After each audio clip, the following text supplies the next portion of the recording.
So you're planning your trip to Jamaica? I'm excited about the trip to Jamaica. You know why?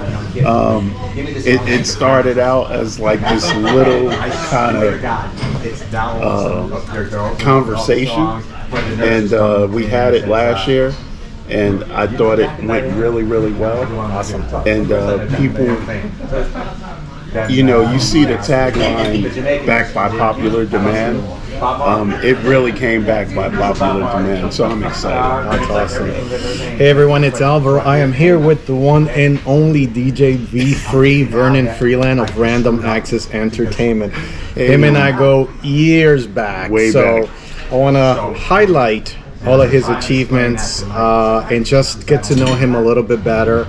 Find out what his future plans are, and for those who do not know you, which I find it very strange because you're a very well-known person, a well-liked figure. I appreciate that. From way back in the day. Right. Give us a little bit insight of who you were at your early years, and obviously the influence of music in your life. Sure. So I'm glad you actually ended with the influence of music in my life. It really started in high school. I went to the first performing arts school in the country, Arts High School, located in Newark, New Jersey. And as I reflect back to when I went to high school, I didn't know when it was happening.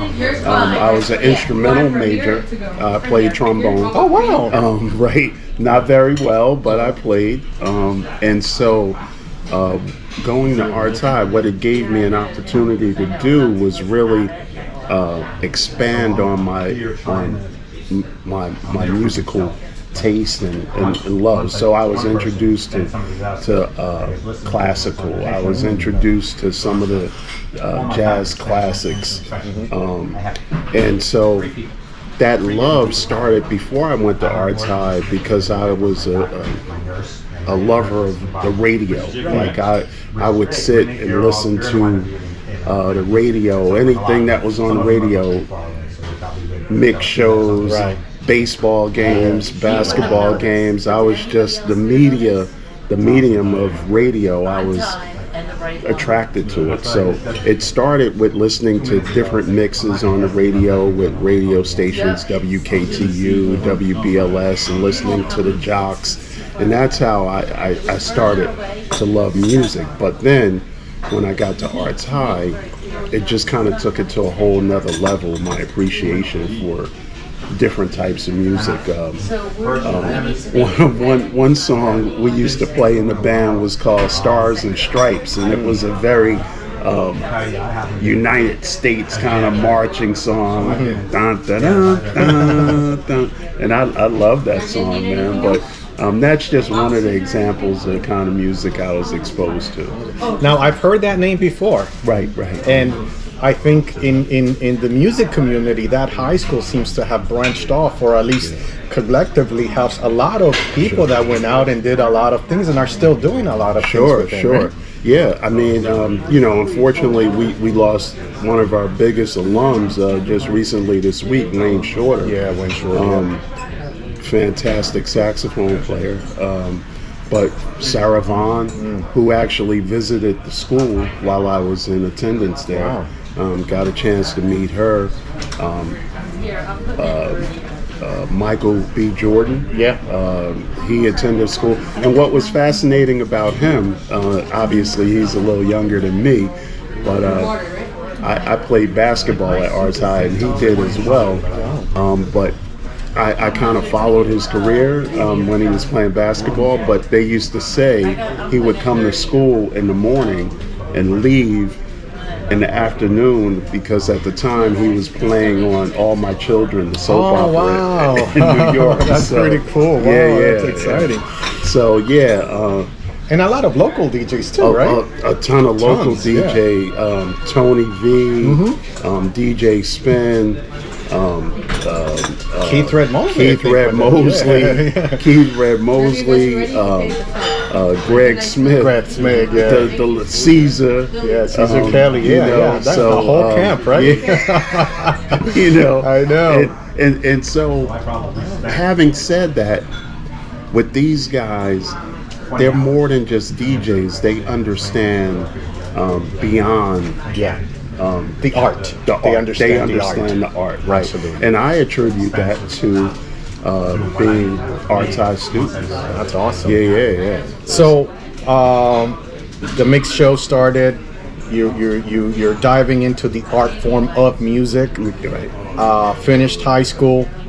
You went on to college. Went on to college, Rutgers University, RU. And you carried, right now, I guess that's the good time too, is when did you start going to clubs? And what clubs were you going? Because I know what club is influential to a lot of people. Right. So that's a funny story, because I actually started going to a club, and I'm looking around because I started really young.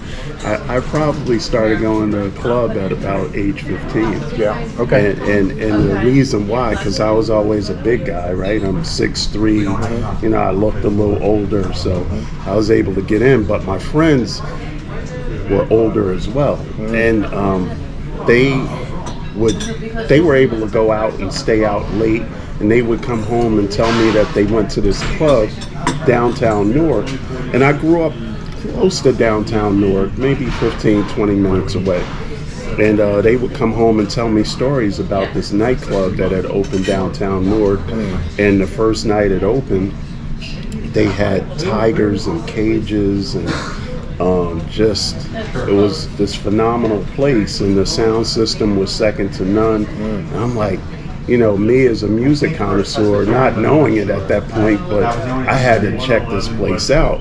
And it turned out to be Club Zanzibar down on Broad Street. And I was able to get in at age 15. I remember I was in 10th grade in high school at Arts High School, and the rest was history. Like everything at Zanzibar, wherever I DJ'd at or wherever I played, I wanted to make it like Zanzibar. Yeah. From the speakers to the lighting to the music, the way the club was designed.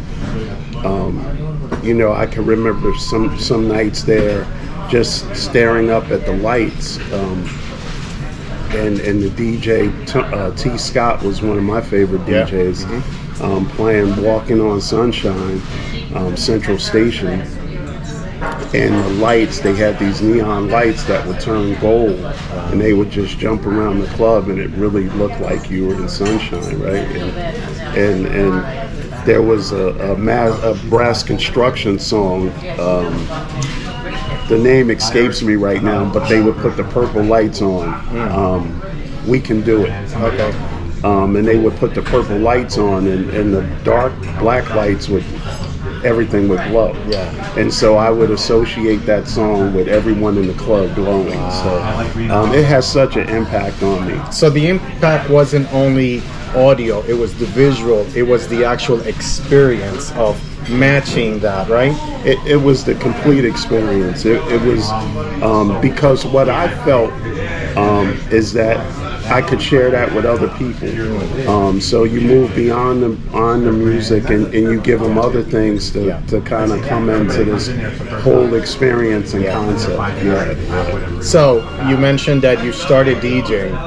How did that happen? And were some people instrumental in you learning the craft and actually going? Because you were DJing in college. I was. Okay. That's where it really took off for me. But I started DJing in high school because, again, I wanted to emulate what I saw at this club called Zanzibar. So Zanzibar was key, right? For you wanted. Yeah, absolutely. Okay, got it was key. And so I actually started out with a high school friend.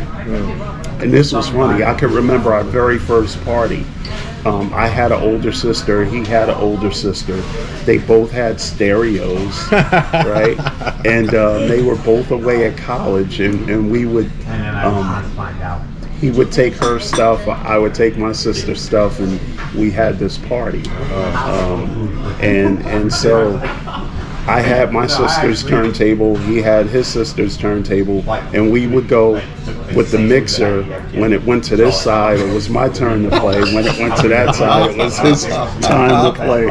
So that's how we did our first party, and that had to be around 1979 because That we didn't have many records, Yeah. right?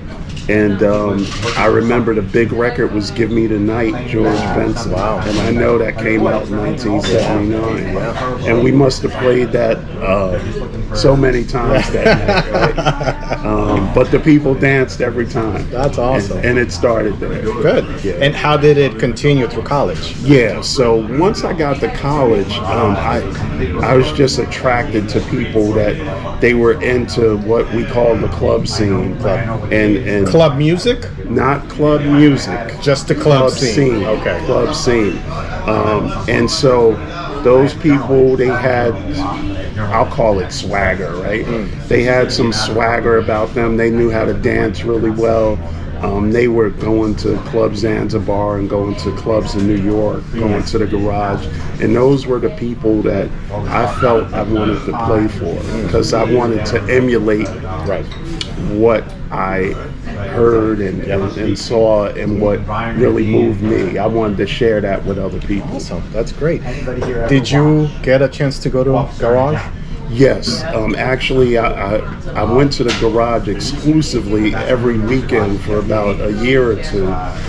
When I was playing, I was one of the house DJs at a club in East Orange called Charades. Oh, yeah, I remember Yeah, Charades. I was a resident DJ there, and we would close the club at about 3 or 4 in the morning, and we would pile in a car and all go over to the Garage. What was your experience like going from Zanzibar to the Garage? It was apparent to me, and I found this out years later, it was apparent to me that Zanzibar was a small model of the Garage.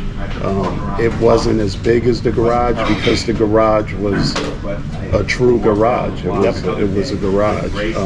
And Zanzibar was created out of a ballroom in a hotel. So obviously the size difference, but Zanzibar was a compact garage. So I felt at home when I went to the Garage. Did anything strike you walking in the first time into the Garage? The sound system.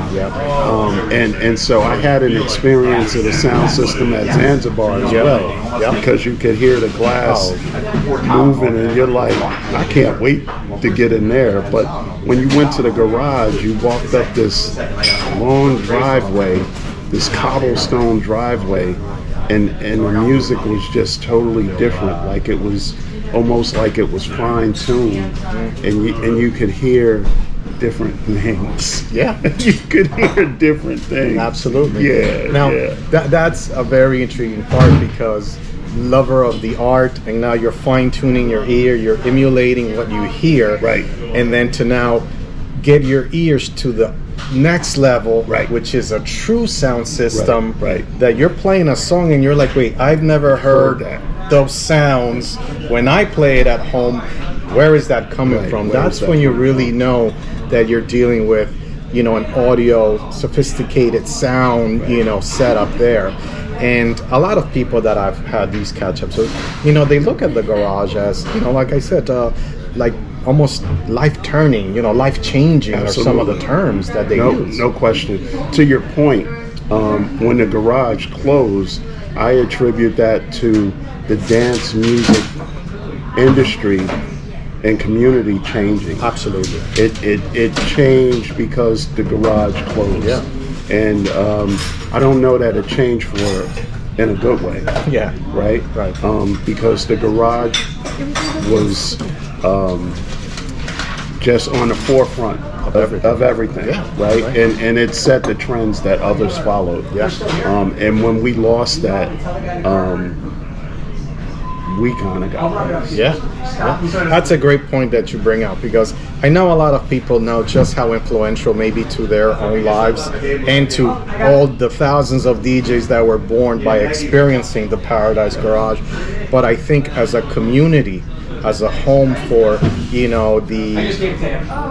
people that felt left out from other clubs, that was their home, right? And blacks, Latinos, gays, everything and anything, right? Didn't matter. And that was their home. That's what they looked forward to going every weekend, that sense of family and community. But on top of that, you had music being broken, so to speak, by Larry Levan, and that's a term that it's synonymous that goes with Tony Humphries breaking a song. Larry Levan broke a lot of artists, and you were able to go to a record store, purchase it, and so one hand washed the other. There was a full circle of community that was centralized under such a big club like that, right? And contributed in so many ways.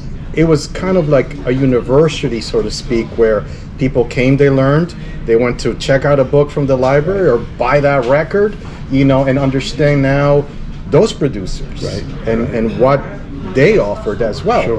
Which leads me to the next question, because you then move forward and you open up Random Access Records. Tell us a little bit on how that came about. So, after my illustrious career in DJing in college, I wanted to stay in the industry. And one of the things that led me to the record store, it was this big race toward mixtapes.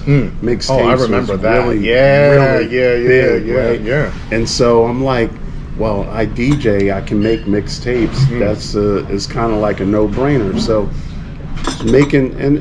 I had been making tapes for years, but then I said, well, this is a business opportunity.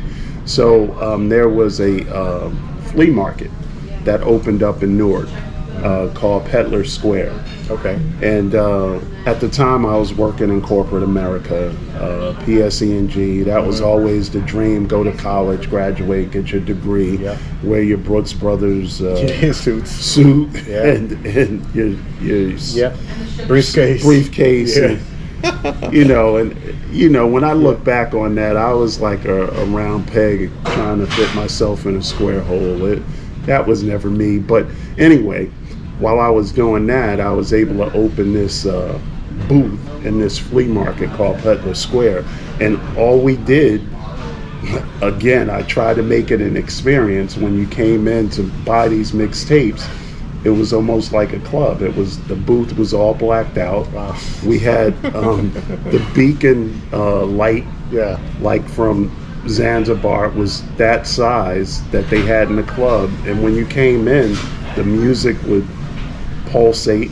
My booth neighbors hated me, correct? Because we really used to get it going, but it encouraged folks to buy these tapes. You had the live DJ, which I took that concept from the Wiz, which had a store downtown Newark, and they had a DJ in there playing songs, and that's how they sold records. And Vinyl Mania, they had Manny, and he would play records. So now I'm playing these songs, mixing, because I love to do that, and it just took off. Like people were buying mixtapes. Like it would be nothing to sell over the weekend 500 mixtapes. That's incredible. Like 100 to 150 a day. Wow. We were open or on a weekend from Thursday to Sunday. So I'm like, wait a minute, I can not only sell mixtapes, I can start to sell records, and I can sell CDs and other things, right? And so we grew out of the booth. Like it was too small.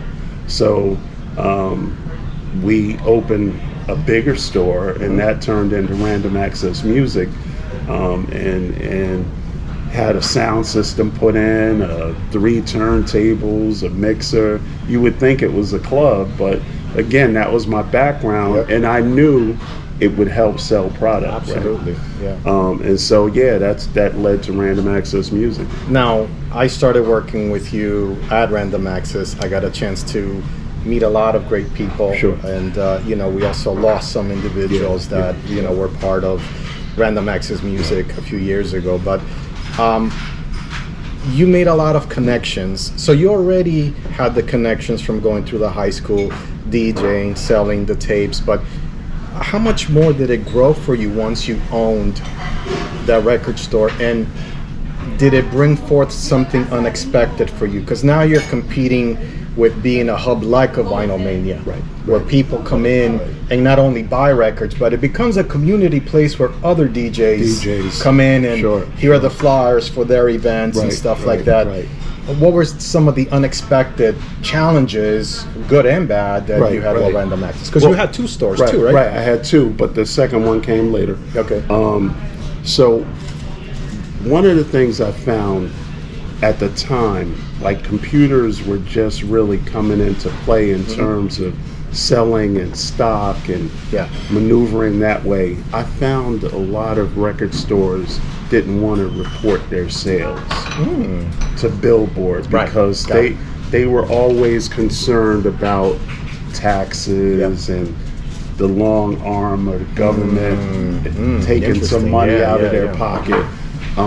But I was never concerned with that. And what I found is that the more I reported my sales to Billboard, because becoming a Billboard reporter was really big for me, right? Because it gave my store prestige, absolutely, right? And so I couldn't wait to the opportunity to report my sales. I'm like, hey, look at me, look at what we're doing. And so what that led to, it led to artists coming through that I thought I would never meet. Right? They would come to my store like you're coming to my little store. But it was all because I reported my sales to Billboard. That's awesome. So that was a surprise. I think the store not only became a store, but it was part of the community. And I'm glad you used that word. It was like, because we were just like the group of us, we were like guys from the neighborhood. It wasn't like we just came and opened a store. It was there for the community. So not only did we sell vinyl, we sold to the little kids that were like, you know, in love with a hip hop or R&B artist, but we sold to that DJ that was at the top of his game too. So we crossed a wide spectrum of folks, and it became a community store. So, yeah. And as a business, what were some of the good things and some of the challenging things that you had to learn about running a store, a record store? Right. So I had little or no business acumen, if you will. That was my first time really being in that type of business. You just dove in. Just dove in. Yep. Right. And that's kind of who I am. That's what I do, right? I've been doing that for years. So it was on-the-job training, if you will. I had the challenge of working a full-time job and kind of balancing the store, because the store wound up as a community store. We were open 7 days a week. I worked Monday through Friday, and then I was in the store all day Saturday, all day Sunday. And part of that was not so much to make money, but we wanted to be there for the neighborhood. Like, some people couldn't come during the week. They could only come on the weekends. They couldn't come Saturday. They could only come Sunday. So we wanted to be there for them. That was a challenge. Just trying to be first with music, right? Because if you were first, then you had that reputation for being first, and even if you didn't have it, people would come check with you first. And if you could get folks coming to you first, that was half the battle. That's awesome. And I remember, I think that's how sort of I got in the loop, because I was traveling into the city and I would bring you imports that I would pick up to kind of sell there on Saturdays as well. So I definitely saw the growth that you wanted to offer. And I think to me, every time I talk to someone about Random Access, records and stuff, it puts a smile on their face. Because they always felt comfortable, and community is the key. Whether they were just hanging out or talking, but it was the place to be. Well, one of the things I told my staff, looking back at it, if people were just hanging out, let them hang out. It was okay. It wasn't everything I do is not about the dollar. Absolutely. I still operate that way. I think if you operate your business with passion and you have morals about what you do, and you do it the right way, I think you're going to make money. That's right. Like I tell people this story, like, and I look at the athletes, what they're making. I was a 25-year-old guy. I was making $500,000, and I didn't know what the hell I was doing. So exactly. If there's the passion, things will come. Right. Right. You got to give it your 100% on it. Wow. Yeah. Now let's move forward a little bit. Yep. And I know last time we caught up, you made a great point, and I think that I like to share it. You were working in corporate America, and you said one day, you know what? Why am I working so hard? Well, I wasn't that brave. I wasn't that brave. Let me tell you, because corporate America for me gave me a comfort to fall back on. Yeah. If we didn't sell any records or tapes or CDs, if we didn't make any money, I had a check coming in every week. Right. Of course. I was going to be able to pay all my bills. Yeah. Right. Yeah. But in the end, I think people. And I moved around. I worked at a utility company, PSE&G, and then I went over to the financial industry with Prudential, big companies. But I think wherever I went, people found out this guy is a good guy and he's knowledgeable, but this is probably not for him. And I don't know that my career ended because of that, but I wound up getting downsized because that was really popular, like in the 90s, right? Yep. And so when I got downsized, I said, hey, I'm going to take this time to not look for another job, but work my company. Yep. And so one thing, when I talk to entrepreneurs, the one thing I regret, and I talked to you about making $500,000, if I had gone full time earlier, I wonder where I'd be now. Sure. Right. And so that was that balancing act. But had I not gone, had I not stayed in that situation, I think I would be somewhere different now. Ah, that's always the case, right? Yeah. There's always woulda, coulda, shoulda. Exactly. Yeah. Exactly. And it's great, right? Random Access Entertainment is now moving forward. Absolutely. Through your hard work, your dedication. Now you're dealing with a different side of what you love, right? Yeah. Definitely. And I want to stay away from the house music term because I think you and I agree at heart that it's music, right? And there's an art to what it is that you're doing, whether you are the DJ, whether you're putting an event together, you're presenting music. But now you had a record store, you went to the clubs, you're a DJ yourself. Right. Now you're on the other side. Right. Now you're providing sound. You're providing, kind of the audio and the visuals for people's events. Right. How has that become a challenge? What are some of the things that you find that are gratifying and some of the things that are, just challenging? Yeah, so one of the big things for me is that it gives me an opportunity to stay in the game, right? Like I'm still in the game. I think being a DJ, I have similar eyes to my clients, right?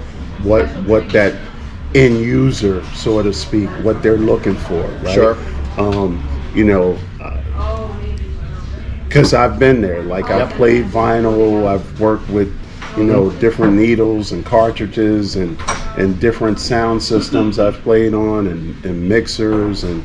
I know what I like about lights, and when folks come to me, I want them to have a vision. Yeah. Because then again, because of my experience, I can better visualize that their needs, right? And I think a lot of folks, a lot of my the folks that do what I do, they don't have that. Like it's just what they do. They've just been sound people all their lives. It's a rental. Right, it's a rental. That's all it is. But with me, it's love wrapped around it because, like, I'm that DJ. I'm that end user who understands that this whole thing goes together. So I think that's my competitive advantage when it comes to what I'm doing with sound now. Is there competition in this field more than in the DJ aspect, in the DJ world? You know what? It's not really competition because it's enough work for everyone. And it's people want different things, right? And so everyone's at a different level. I don't think any one company is at the same level. Right. I think every company has something advantageous to offer Right. than the other company. So it just depends on what your needs are and what you're looking for. Would you say that same thing about a DJ? In the community, in the circle, right? Because now you also put events together. Right. But, And yeah. now you got to think, as a business person, this place is hiring me, right? As much as you love me, Right. you want to get someone that is going to fulfill their needs. Right. So, seeing what we've been seeing for a few years, and I'm sure you might have heard talk about there, how you feel that there's a recycling of certain DJs that feed off the same music. What is your take on that? And so I agree that it's absolutely that, and it's unfortunate that people kind of recycle the same DJs, because there's great DJs out there. I think from a promoter standpoint, you want to put fannies in the seat.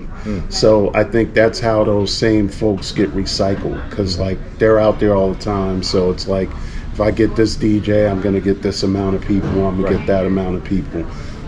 But I think you have to mix in other people to keep it fresh, because I think if you use the same people, you're going to get the same result over and over again. Right. So I like to see more diversification amongst when I try and promote events. And talking about events, you've now moved over to Jamaica. Right. And in a way, like I told you before, I'm so glad that you're taking a step out of here. Right. Because I think it's good for people to get out of that circle that keeps that repetitiveness and really get a different perspective from somewhere completely different. Sure. Right. And for me, it's nothing but helpful in many ways. So what has led you to go to Jamaica? How did that happen? Because you're going on your second beach event? Yes, right? Second. House music on the beach. House event. music on the beach. Yep. Sure. So, it's funny because prior to the pandemic, I was told by a client that I had absolutely no social footprint at all. And so, while I found that to be true, one of the things I decided to do over the pandemic was to create that footprint on social media. Having done that, I had actually been DJing in Jamaica since 2006, but no one knew because I wouldn't put it on social media, right? So when I started going and I started streaming programs from Jamaica, they're like, oh, wow, Vernon's international DJ. He's DJing in Jamaica. And I'm like, okay, yeah, I never thought of it that way. But yeah, so, and that started very innocently. It started at a regular party that I was doing in Newark, New Jersey. Someone was there that heard me. It happened to be the owner of the Negril Treehouse. It was her sister, who was in town to attend a girlfriend's party. And she told her sister, she made a call, she said, who at the time was looking for someone for her birthday party that was going to be at the resort. Her birthday party was going to be held at the resort. She said, you got to have this DJ. You have to have him. And when the woman called, Gail, the owner of the Treehouse, she's telling me about, and at that point I had never traveled internationally, about coming to Jamaica and playing for a party. I'm like, yeah, okay. I'm all over that. Right. Okay, yeah, send me the ticket and I'll be there. She sent the ticket. And we just had a whole week of just phenomenal parties. And I had an opportunity again to just lean back on my vast music experiences and was able to just pour all of that out. And it was just a relationship that was created in heaven at that point. Oh, that's nice. Yeah. And so what happened as a result of that, whenever she had a event where the resort was sold out, she would want to add some flavor. She would bring me in to DJ, Yeah, I've been doing that for several years. That's awesome. And then she came to me one day and said, "Hey, do you think this house music could work here?" And my eyes lit up like, yeah, like that's what kind of like I grew up on. So yeah, I got going on that. We were very fortunate to have great success last year, and we're doing it again soon in September. Yeah. How are the locals accepting house music there? Yeah. So it's going over slow. Yep. They're pretty much rooted in reggae. Yep. Which they should be. I mean, that's what they do. But I think there's a movement now where there's some folks that they love reggae, and they're going to continue to love reggae, but they want a little something different. Mm-hmm. And I think they're amenable to different genres of music coming in. That's awesome. To Jamaica now. So. And I mean, it's a tourist spot, right? Why? Right. That should add Right. some kind of Right. difference as it is. Absolutely. You Yeah. capitalize on that too, or is it basically a lot of people from here that you're advertising to that are going into there, or you get a nice flux of locals and people from here? So that's interesting. I think it's pretty much folks from here, but you can see it starting to build with folks there. That's how I know that people are looking for something else. Right. There's folks who have been that have moved from the U.S. to Jamaica. Okay. And so they understand what house music is, and they're excited that That's awesome. they can get it there. And then you have some curious folks that are Jamaican that they just love the music, that it's something different. In fact, one of the best DJs I've heard anywhere is a Jamaican DJ who solely plays it's more than house that he plays, right? But he plays soulful music. He's never been to the U.S., never been off the island, and if you close your eyes, this guy can be, at any mainstream club here in the States. Wow. So DJ Flute Groove. Mm-hmm. So he'll be at the House Music Festival, but he's amazing, and the fact that he's never, like myself, grew up in that. Right. He's pretty awesome. That's great. Yeah. That's great. Aside logistics, Yeah. what were some of the challenges now creating an event like that? That came about that. So, like, everything has to fall into place, right? One of the challenges we had this past year were the airline prices. Like, the flights were just, the prices went through the roof, and it caused some people not to be able to come. Wow. So that was definitely a challenge. The weather, even though I like to refer to it as paradise, right? It can rain on occasion. Yep. The rain can be short. Right. But with COVID, one of the concerns was obviously, folks being affected by COVID. So one of the things we pushed last year was that all our events were open air, right? So meaning everything was outside. Right. But when you do that, then you have to concern yourself about the weather. So The elements, right. the weather was just perfect last year, and it worked out. Awesome. So you're getting great feedback, and I know you announced your roster of DJs that are going to be blessing the event in September. But before you give them another shout out, you mentioned social media. Now that you've kind of dabbed yourself and you've really injected yourself, because I've seen you go through many different platforms, Right. and do a lot of different events and different shows. What's your point of view of social media? Good, bad? So I think I'll start with the good, right? I think what social media does is put us all on the same playing field. You can be the smallest guy or gal, or you can be the largest. If you're on social media, you could be seen around the world. And I don't think there's a medium that you can accomplish that. And having said that, you don't know who can see you, right? So, and that's good or bad, right? Yeah. So, right. So, if you get the right person watching you, other things can happen.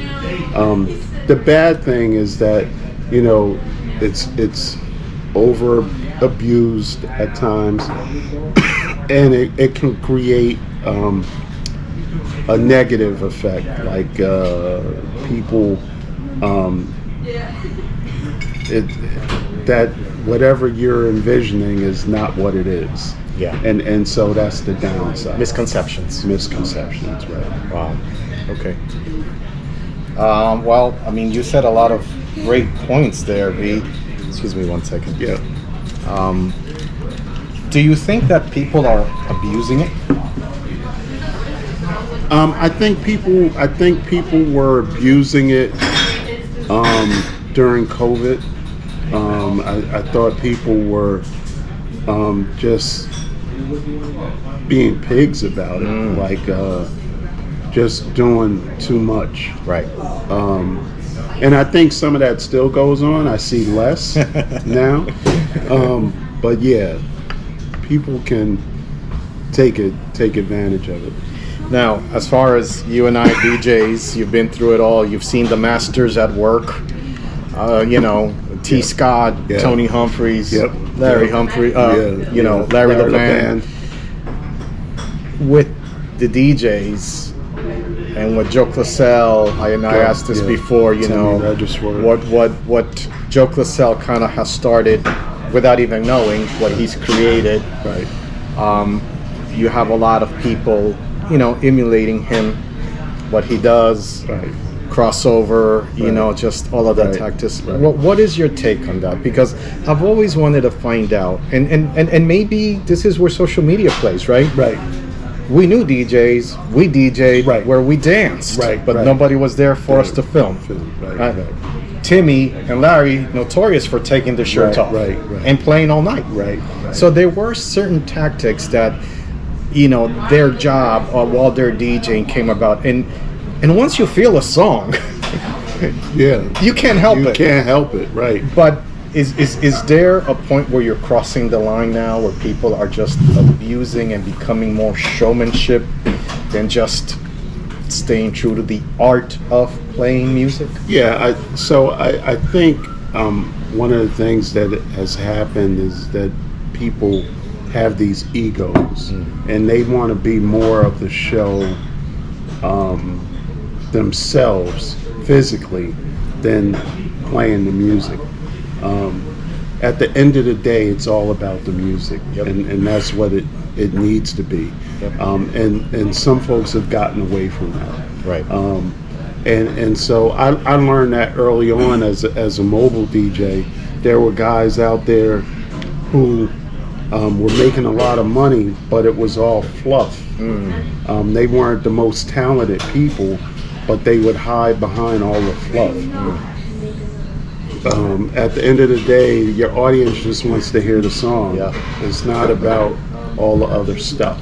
And technology adds to the fluff, right? Oh, yeah, absolutely. Today's technology.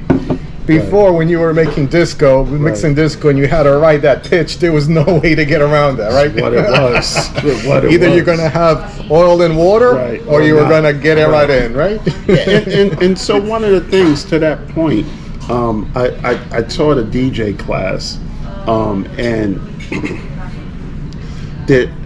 there's different styles, right? And I commend you on this when I listen to your show. And I think part of it is that the DJs that are out there, they didn't come up under the correct tutelage. They kind of taught themselves. Okay. But you don't have to mix every song. You can let a song go off, and you can play another song, or you can mix 5 or 6 songs in a row. Yep. And then let the song go off. It's okay. Larry Levan used to say, when he played at the garage, he was like the conductor on a train, and he would take them on a ride on the train and then let them off when they got to their stop. And so, as an analogy, that's where you stop the music and maybe you go to a different number of beats per minute, or you slow them down, you speed them up. But I think guys have gotten away from that, and so everyone's staying at this, this pace, and I think you show your versatility. Because when you stay at that pace, I mean, it's a lot of music at that pace, but you're missing a whole lot of other music, right? And one of the great things about the garage, and I hate to keep going back to a place that closed, but we both agree how important the garage was to dance music. You heard different types of songs at different speeds. And that's what I guess troubles me, is the fact that, I see a lot of the older DJs, staying within that pocket of showmanship, right, and staying within just one sound, right, one genre. And we grew up with schools of tons of DJs that they were playing everything and anything. And Larry was notorious for clearing a floor just to make a point about a song that he believed in. He got behind it. And I guess maybe now that you're on the other side of a promoter and getting these DJs together, do you cautiously pick DJs that can give the audience that ride that you've experienced and you envisioned, at Negril? Is that a big part of who you're choosing? So one of the things that I try to do, and it's probably why I have so many DJs on the card, I'm not going to depend on one DJ to do that. Right. I tried to mix and match the type of DJs I selected. So if this guy is, like one guy already told me, he's like, Vern, I'm not coming to Negril to play, older club or house music. And I'm like, do what you do, because I have another guy that's coming to do that. So do what you do. So I tried to mix it that way. I don't. As a promoter, I don't try to select the DJs. Just the heavy hitters to come in and play. Right. That's awesome, Vernon. That's great. I mean, last few, I guess, comments. Now that you've been through a lot of years, you've seen the industry change. You've been on all sides, as a DJ, as a goer, as a record store owner, record label. That's right, Random Access. That's right. That's right. I totally forgot about that. Yeah. So you've got grand experience. Right. What are some of the things that I guess sadden you about today's industry, if any, the way things are going, and what are your thoughts in the future of what we love? I feel bad for the artists right now, because the artists are not making the money that I feel that they should be making. They're the most creative folks around, right? They give us this gift, their gift, like they're giving you themselves, and I think they should be compensated for it. And that's not really happening. A lot of artists are only making money when they go on tour. So I'd like to see more of the artists being, celebrated and kind of coming back that way. The future, I don't know where it's going now. I'm excited to see vinyl kind of coming back. Yeah, for sure. That's exciting. I'm looking forward to that. But technology is gonna, it's played a crucial role already, and it will continue to do so. So I'm not sure where it's going, but I just want to see the artists really prosper. What do you think has contributed to them not making money? You think it's an issue with royalties, or you think it's an issue with these promoters or clubs kind of taking advantage for them and not really paying them their worth? Yeah. I think it's all of that, right? Record companies were notorious for, like, you have these young artists that they're just excited to be considered like an artist, and they sign these crazy deals. It's in history, you see those people that have made the money, and they're not the creative people, right? That's absolutely And so these other people, it's just about making money, and like it's more than that. Like, again, I said this earlier.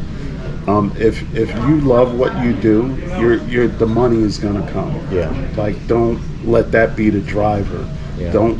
And I know you have to make some business decisions, but you know, it should come down to what you feel. And I mean, that's the way I run my business. And what do you see Random Access Entertainment in the future? What are your plans now that you have a home in? I always kid with you, you know, you have a second home in Jamaica. Yeah. You know, but is this giving you more fuel to do more things? What's next for Random Access Entertainment? Sure. So I could definitely see more trips, more travel, maybe doing some stuff outside Jamaica, Negril.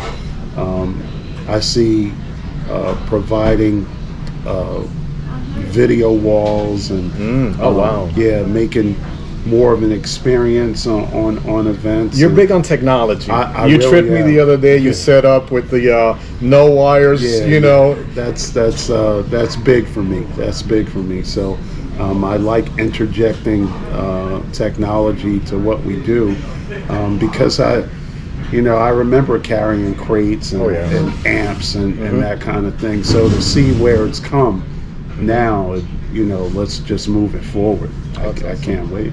That's awesome, Vernon. Well, let us know where they can find you if they're interested in booking you, and give us the details about your house music on the beach coming up in September. Sure. So you can find me on Facebook at Random Access Entertainment, or Vernon Freeland on Facebook.